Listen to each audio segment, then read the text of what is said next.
Guys சூப்பர்பான ஒரு மரம் ஒன்று இருக்குது, காட்டுறேன்னு பாருங்கள். பல்ப் போட்ட மாதிரி இருக்குது, பட் பல்ப் இல்லை. இது இந்த மரம் ஃபுல்லாக அப்படியே காய்ச்சி குலுங்கிக்குது. சின்ன ஒரு மரம் உண்டு, காட்டுறேன்னு பாருங்கள். மரம் ஃபுல்லாக சுற்றி பார்த்தா சுற்றியும் ஃபுல்லாக அதே காய்களாக தண்ணிக்குது. பார்க்குறதே அவ்வளோ ஒரு அழகாய்க்குது.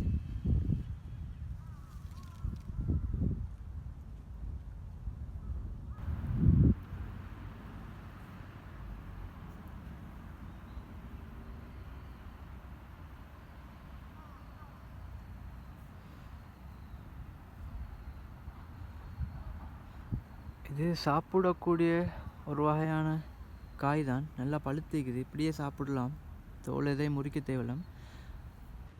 ஓகே, அந்த பின்னுக்கு விளங்குது, அதுதான் அந்த மரம். அதில் காய்ச்சிக்கக்கூடிய அந்த காய் என்ன காய்ன்னு சொல்லி பேர் தெரிஞ்சால் கட்டாயம் கமெண்ட்டில் சொல்லிட்டு போங்க காய்ஸ்.